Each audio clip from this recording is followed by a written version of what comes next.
This podcast is sponsored by Camera Museum of London and Tang Cigars at 44 Museum Street, London. Welcome to a Fish Out of Water podcast. This is your host, Richard Lipman. Today we are interviewing Michael Sartain. This is part two of this podcast. Michael, so what do women want? It's interesting, right? So the thing is, if I presume to answer that question, there's two different issues. I'll answer the question, but if I presume to answer that question, do you see that there's a certain group of people who are offended by it? And number two, just because I'm a man. And number two, and by the way, if a woman tried to say what women want, there's probably some people who would also be offended, right? You don't speak for all women. But number two, there's a really interesting. So if you go back 600 years ago, there were people, you know how we would dissect a frog back in biology class? There was a look at the human body. It was Orion Taraban who talked about this, and it's such a brilliant metaphor. You weren't supposed to look at the human body that close. That people were not supposed to dissect the body after it was dead. It was almost like sacrilegious. You're not supposed to investigate or inspect that much.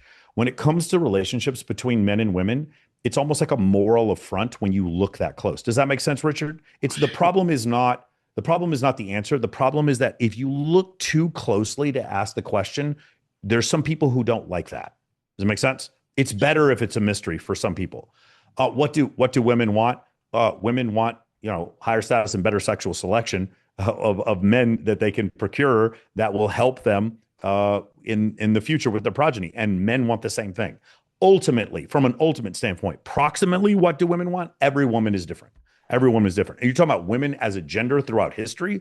They've wanted the best partner that they could find to help them raise a child. And the same thing with men wanting the best woman they can find to help them raise a child. And if that offends people, the idea of reproduction being central to the Homo sapien existence, then ask yourself, how in the world at one point were there 60,000 humans on the planet and now there's 8 billion? And the reason why is because reproduction was integral to the Homo sapien experience. Regardless of how much we want to call ourselves independent and, want to be as progressive as possible, independent men, independent women, no matter how progressive we want to be, we're still at our heart, hairless murder apes that are descendants from primates. And those primates that we're descended from were looking for better sexual selection, and so are we. And there's no examples where this isn't the case.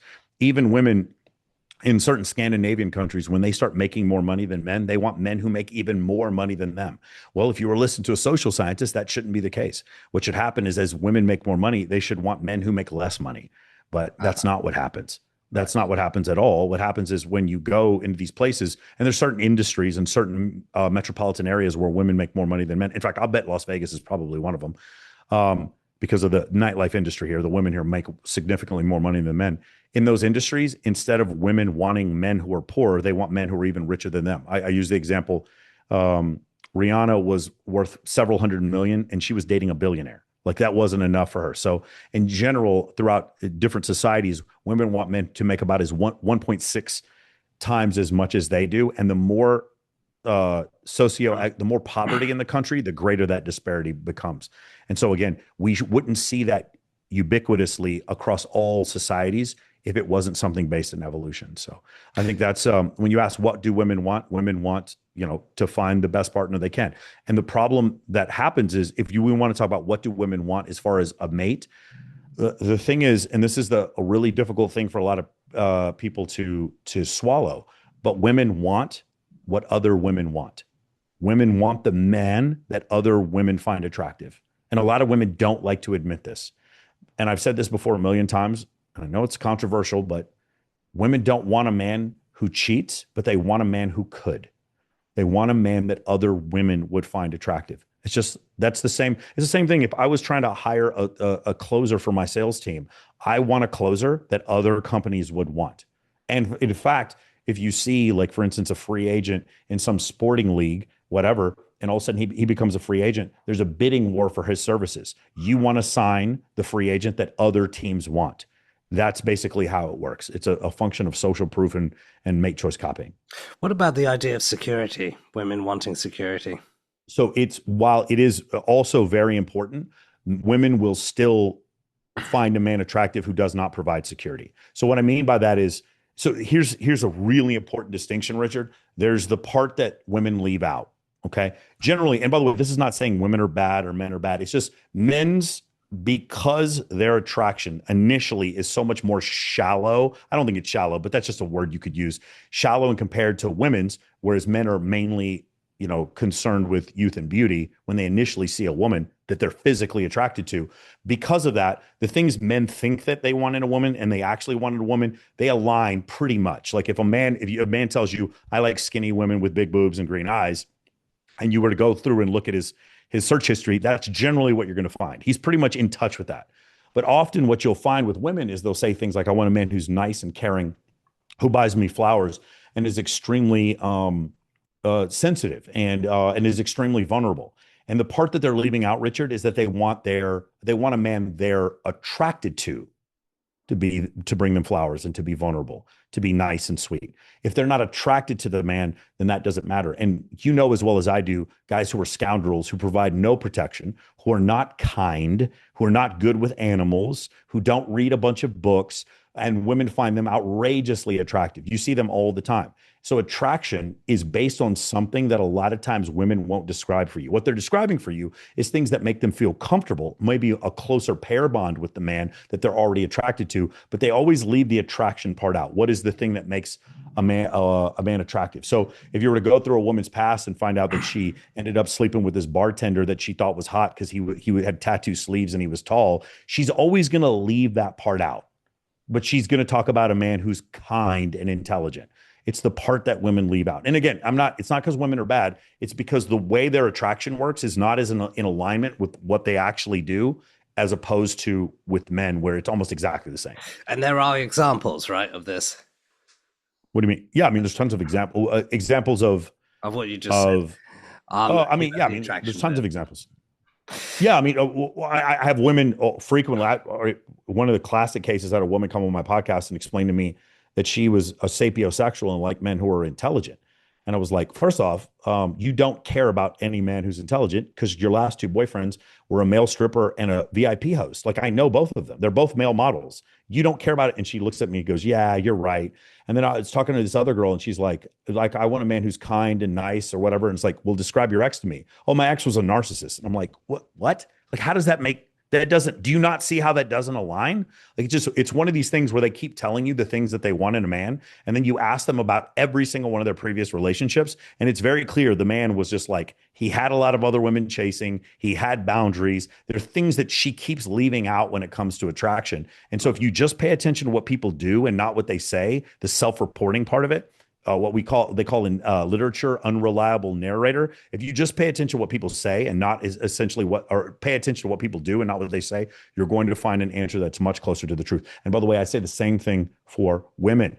When a woman is seeing a man and the man's like, yeah, I just don't feel like having sex right now because I'm tired or I'm stressed at work. Maybe once a month, I could see that being the problem. Like if he's super stressed at work, right? But for the most part, if a man is just like making excuses why he's not having sex with her, it's because he's not attracted to her. Men are not that complicated. We talked about before about men's attraction triggers being very shallow, and it's true. And a lot of times, this is advice I often give to women. I'm like, take your entire interaction with a man, go back through it the last couple months, and just remove all the words.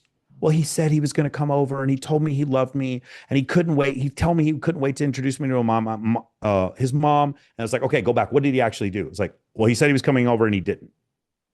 He said he was going to fly in town, but he didn't. He's like, if you just pay attention to what he does, the girl's like, oh, I see it. It was there all the time. If you just pay attention to a man's actions, then it's much easier to read him, because I do think, especially from an emotional standpoint, I would say men are simpler. I'm not that men aren't emotional, but they're simpler than I think women are, less complex than I think women are. Can this work on the level of business as well? Of course. I mean, it's a little different. There's similarities and there's differences. If you're selling a product, and it actually depends. I mean, this is really inside baseball. But if you're doing B2B, like business to business or enterprise solutions, there's no emotion. They're trying to nickel and dime you. You're dealing with someone who's totally dispassionate. You have to, because you're dealing with these massive companies who are just going to grind you to the lowest possible price. So there's no like sales technique, if that makes any sense, when you're dealing with an enterprise. And for a lot of businesses, it's more of a logical, it's not completely logical. There has to be some feeling of connection. When you're doing B2C, like business to consumer, you have to invoke a feeling, which, by the way, when men are communicating with women and trying to generate attraction, what they're doing is projecting a feeling on the woman that she feels towards him. And it's generally not based in logic, reason, or accountability. It's based in attraction triggers, evolutionary attraction triggers, because attraction for women is not a choice.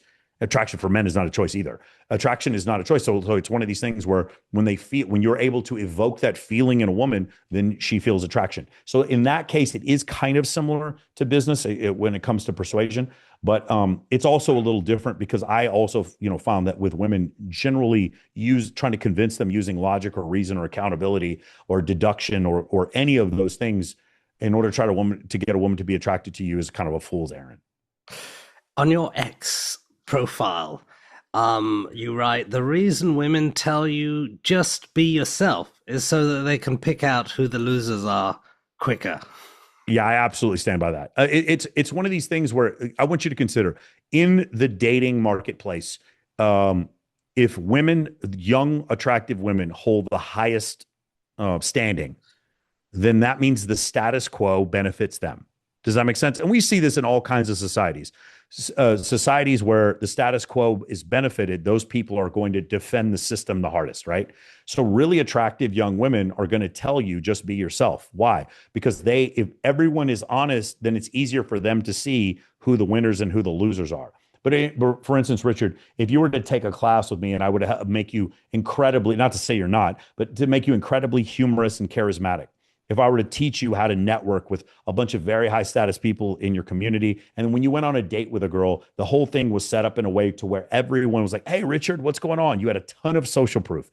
If I were to do that, are you being yourself? Well, technically you're not, but you are more attractive to her. Does that make sense? Yes. Men using certain techniques in order to generate attraction with women doesn't benefit attractive women. So of course, women's response to that is just be yourself.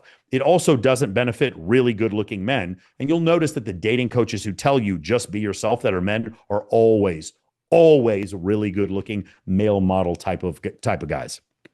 Why is that? Because again, goes back to the status quo. In the status quo, if a guy who looks like a male model goes up to a girl and he bees himself, he's going to get the girl because he's really attractive. If the really attractive girl talks to several men and then one of these guys, he just knows how to make her laugh, but he learned it in a way that doesn't benefit her. In her mind, she's like, my ex-girlfriend was very similar. She's like, only really good looking people only date each other.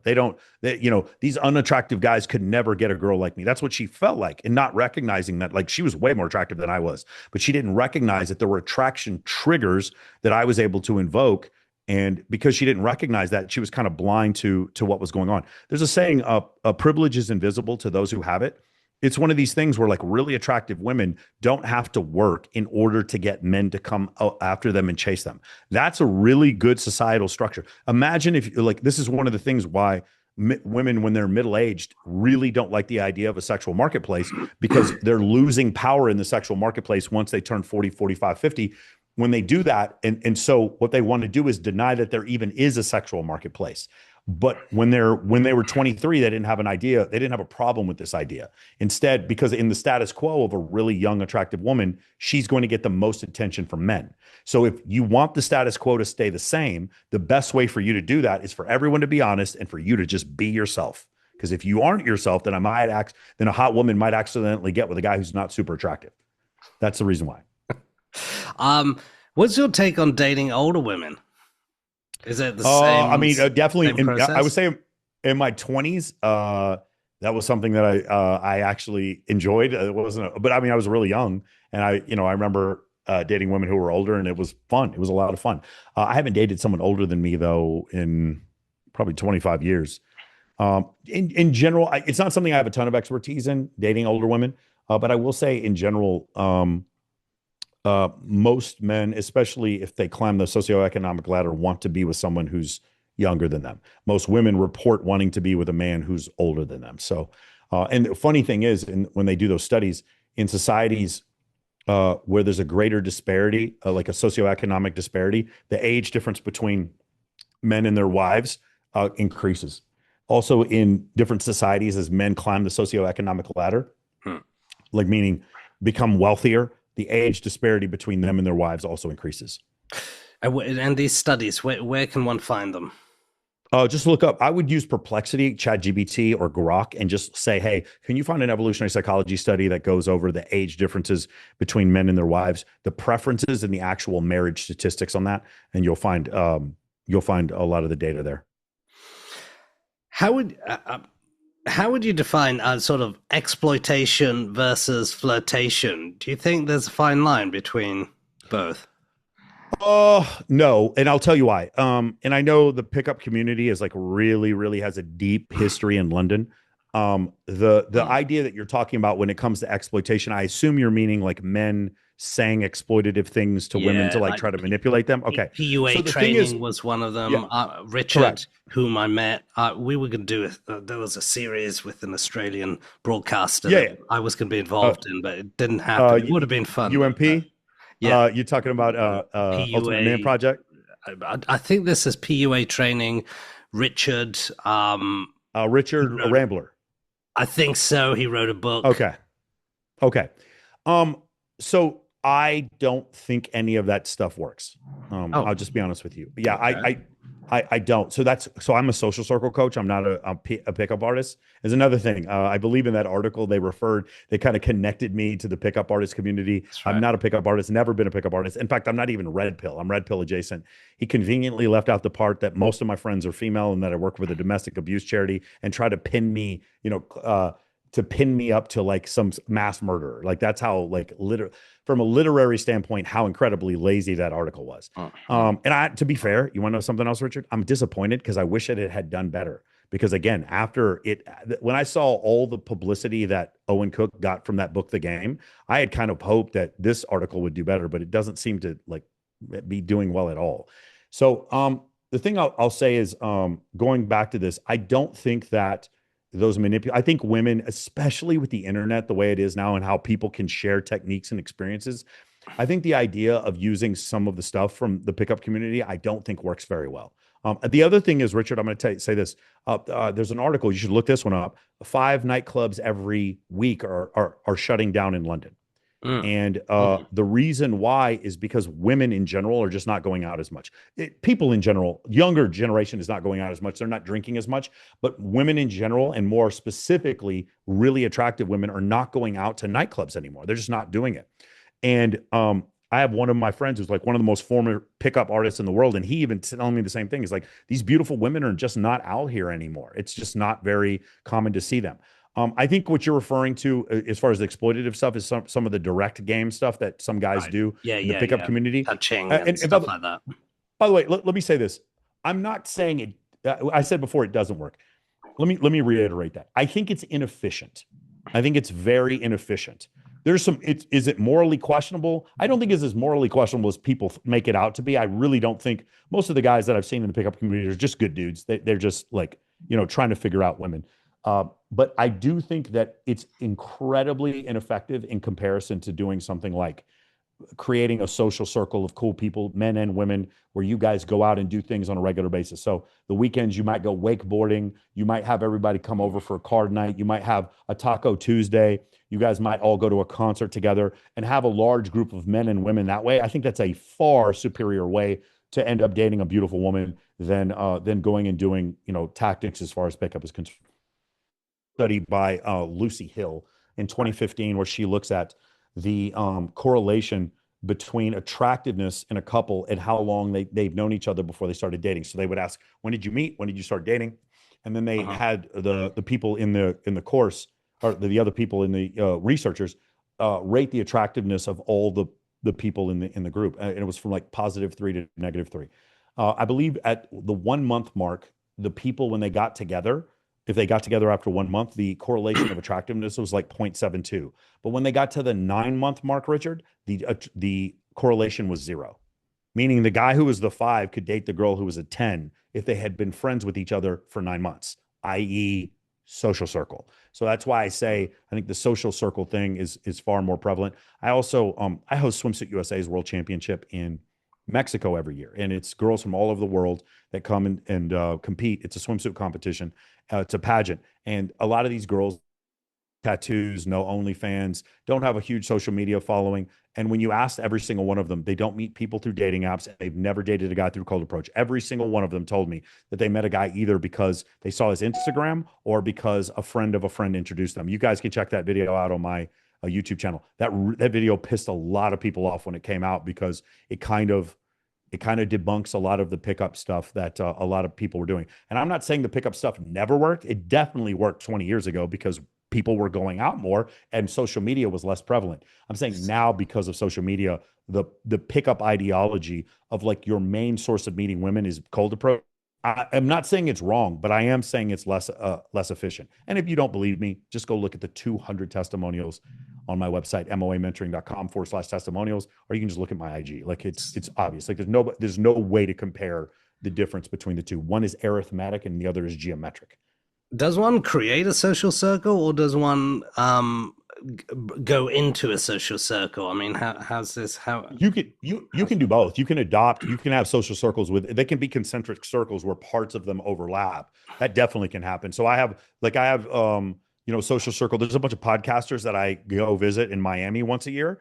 They have a social circle, and then I have a social circle that's kind of based around. I have a buddy named Dan Fleischman who lives out here, and this guy knows every influencer out on the West Coast. And there's two different social circles, and I've introduced several of them to one another at one point or another, and they've become. I've introduced the people from different social circles. I have a social circle in Los Angeles and a different one in Las Vegas. And often my friends, when they come with me, some of the girls who come from Vegas to LA, I'll introduce them to my social circle in LA and vice versa. I also have a social circle here on YouTube of streamers that I do shows with. And then I have a social circle of girls that do the bikini competitions with me. And I have a social circle of people who come to charity events with me. They're all different social circles. Partially, I create them? I think my specific section of that social circle I did create, but overall, no. Like generally, I'm going into someone else's social circle, or I may be creating one out of multiple pieces because we're all social creatures. That's the reason why Homo sapiens, the apex predator on the planet, is because we work together. It's not one. The reason why Homo sapiens are the apex predator is not because one man can kill a tiger, a lion, or bear. It's because a group of men got together, communicated, and was able to kill a lion, a tiger, a bear. It's because a group of men and women got together and were able to build fortification and a city, a village to be able to protect themselves. And so humans are social animals, probably the most social of all the animals. And because of that, our ability to socialize with one another garners us greater resources and sexual selection. and so this is the technique you would advocate more so I than would any add, others, yeah, right? I would advocate being the center of your social circle. Yes. And working exclusively on that. Leadership is a very underrated attribute when it comes to that. Again, I'm not saying like cold approach pickup is wrong, but I do think it's less efficient than doing social circle. What's your take on men who hate women and women who hate men?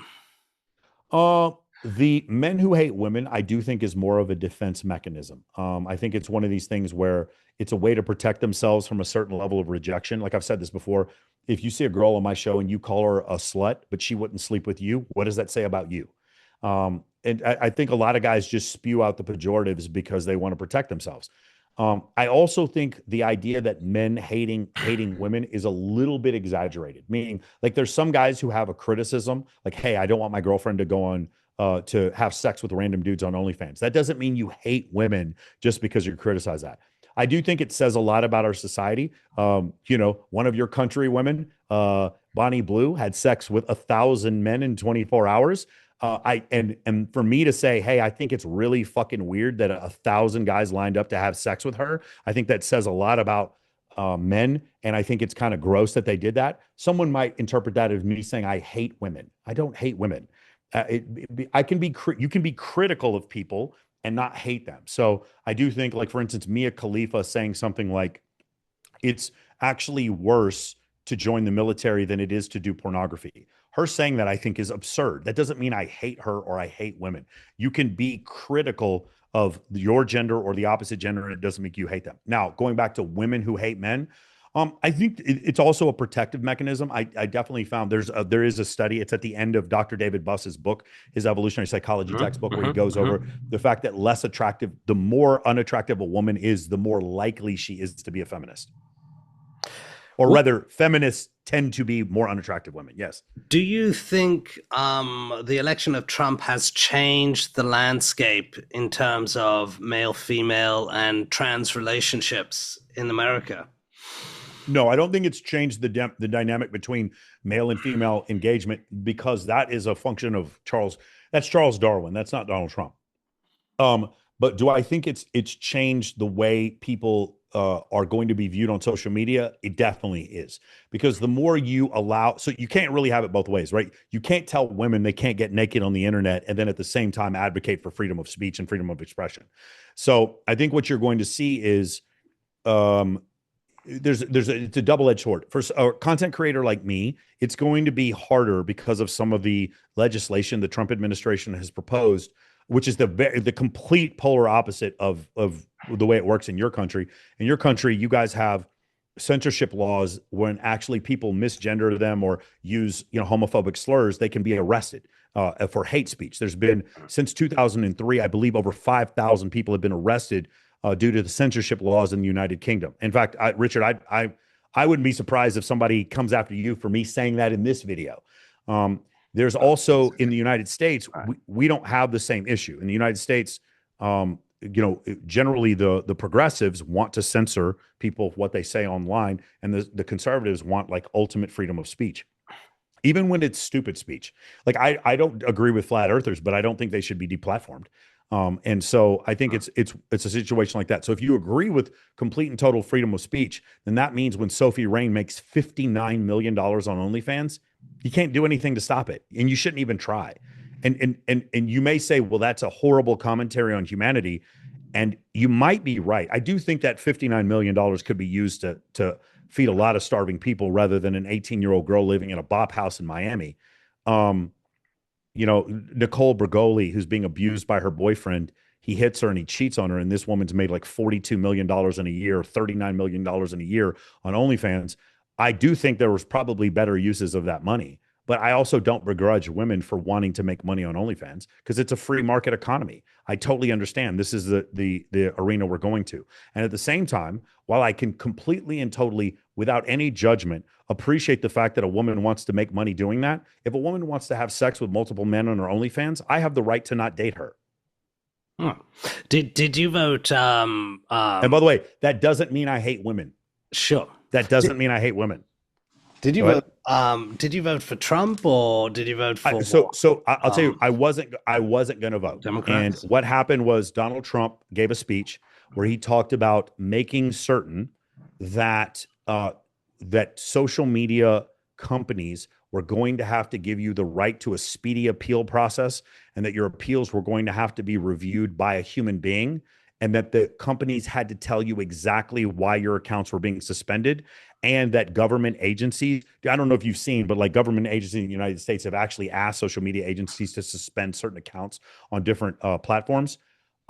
Because Donald Trump made that a priority during his campaign, that's why I voted for him. Because me as a content creator, I often state uncomfortable truths, and I'm sick and tired of being ratioed for saying stuff that is factually based. And so that's the reason why I voted for him, my own personal interest. There's other things. I do believe in free market economy. I do believe in the Second Amendment.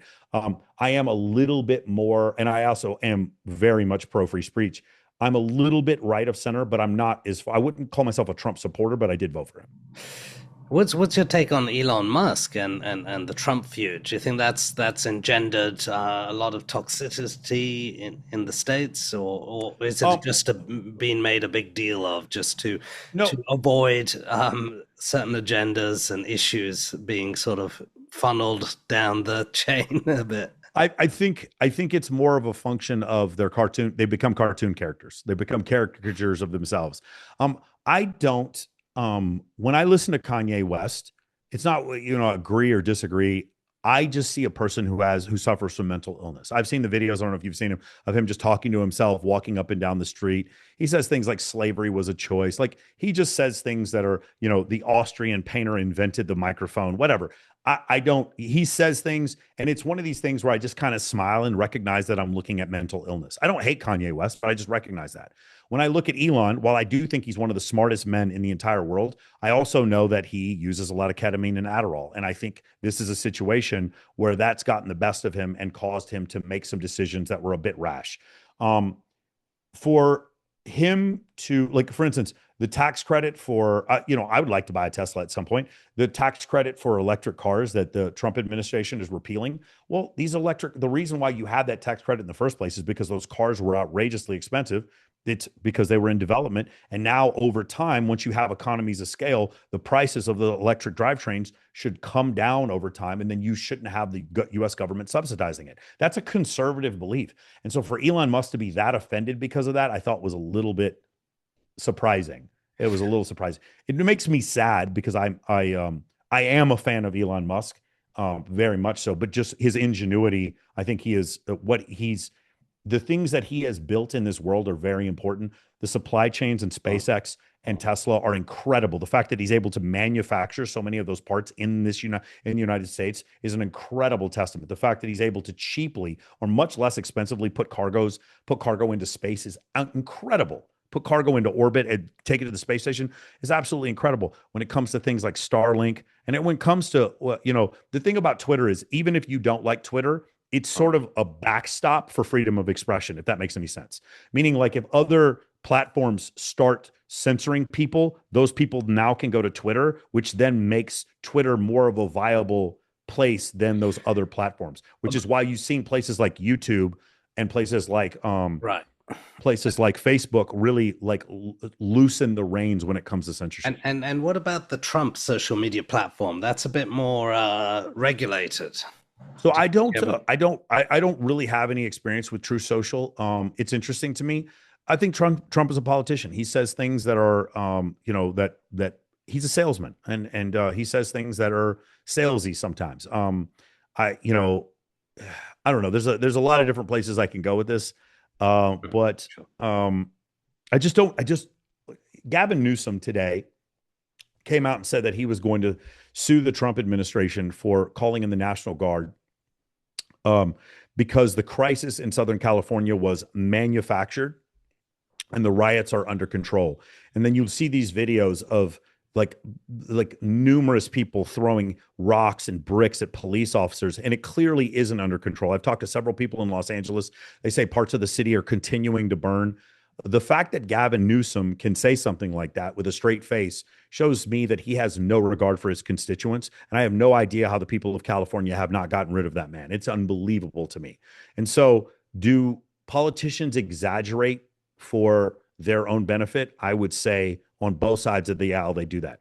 And is Donald Trump, does he sometimes exaggerate when it comes to some of his expressions? I would say I agree that he probably does. But I think if you want to say and I know your question was about True Social, and this is about True Social, this is about Twitter, all of it. I would say if you want to know what is Donald Trump really, Donald Trump is the response to unbridled wokeness in the United States. It got too rampant, it got too out of control, and the response, because it was so extreme, was to elect an opponent to that wokeness who was equally as extreme. Does that make sense? Absolutely. So very quickly, do you believe in the 80-20 rule? I don't. So the 80-20 rule is, so first off, if we were talking about the Pareto principle in general, the function of fractals, that is a truth in mathematics, but is it a truth when it comes to women and men? So the idea of 80-20 rule, it's kind of a misnomer, meaning the people who don't like manosphere content, they bastardize the way that rule is used to try to make it seem like red pill content creators are saying that 20% of men are sleeping with 80% of women. No one in the red pill is saying that. At least no one that I associate with is saying that. No one is saying that. This is a misnomer, again, perpetuated in that show Adolescence that was on Netflix. No, I have never said that. What it comes from, is there was a OkCupid article, and there's several other studies that show this, that about 80% of women, I'm sorry, 80% of men on social media apps. Okay, let me start over. 80% of men on these dating apps were perceived to be below average attractiveness. 80%. Now, let's just say that number's not 80%. Let's say it's 70%. Or below average, meaning women found 30% of men to be attractive. Let's be more conservative. Let's say 30% of men to be unattractive. By the way, men are the same thing. If you were to say, hey, which girls are like extremely attractive, they would only pick like 10 or 20% of women to say they're extremely attractive. It's the same thing. Like, which cars are the most beautiful? Generally, people would say, the Bugatti, the Lamborghini, the Ferrari. It's okay to have favorites. It's okay to say, I would prefer to have this as opposed to this. It's okay to, you know what I'm saying? It's okay to want to sit in first class versus coach. It's fine to do that. So what women's preferences are, their preference tends to be for a higher status man, okay, in general. Does that preference always manifest? No. There's a term called assortative mating, where generally what happens is the barista doesn't marry the billionaire. And in that case, what people like to say is this 80-20 rule is just a way to promote hypergamy, which is hatred towards women, which of course it isn't. A simple debate. Anyone wants to debate me on this, it's very easy to debunk. And yeah. What's your, in your courses, what's success? Have you had stories where people have been totally lost and then they've come out successful? What's success? What's failure? Can you define those in your course? Yeah. Success for me is gratitude. It's like actually having gratitude for recognizing how amazing your life is. And success for me is also building a social circle full of people that I can accomplish goals with. I think the apex of the human existence is accomplishing goals with other people and having a family. So I would say that success, along with having present moment awareness, with having gratitude, and with also having the realization of your own mortality, that you're going to die. And so because you're going to die, taking this opportunity to make the most of it. I think that's what I would categorize success as.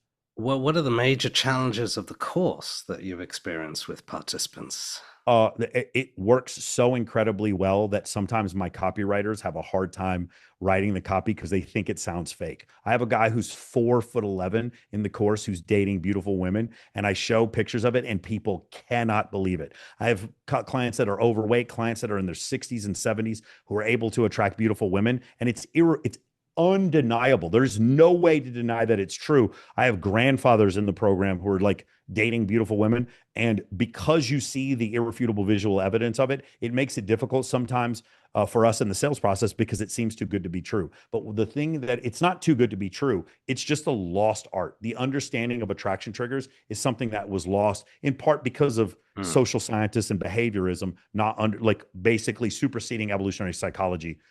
And when you understand concepts and evolution, then it makes a lot more sense. And that's taught in your course. Does this work in Japan as well? Have you been to Japan? Yeah, I mean, I absolutely believe it would work in Japan. Yeah. Yeah, I don't see any reason why. I have several friends of mine that have gone to Japan and said that it's not, they actually prefer women in Japan. I don't see why it would work any different there.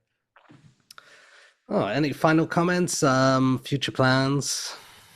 Yeah, I will say this. There's the term red pill, or there's that term 80-20 rule, or things like that. What I'm starting to find is these terms that are used in like the male self-improvement space, they're only used by people who don't like that space used against them. So just consider in your country, you guys have a Labor Party, you have a Green Party. In our country, we have the Republicans and the Democrats. Republicans consistently use the dumbest things that Democrats say against them in a political election, and Democrats use the dumbest things that Republicans say in a political election. Basically, red pill has become whatever you need it to be in order to bash your opponents. Okay. And the 80-20 rule is whatever people need to use in order to make it seem like people in male self-improvement hate women when they don't. So I don't mind that you're being sold to, just know that you're being sold.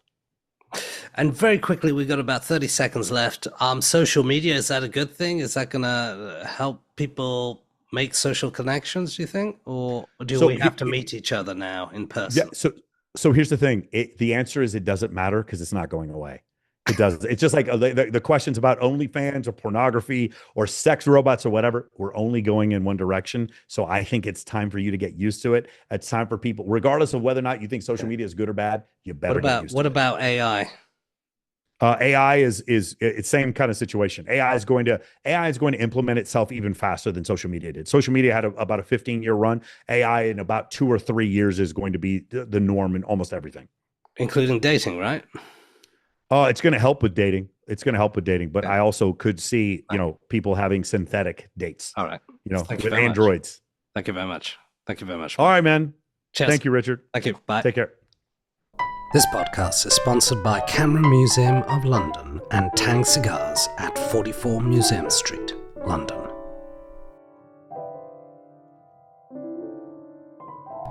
Thank you for listening to a Fish Out of Water podcast. This is your host, Richard Lipman. Should you have any questions, comments, or suggestions, please get in touch.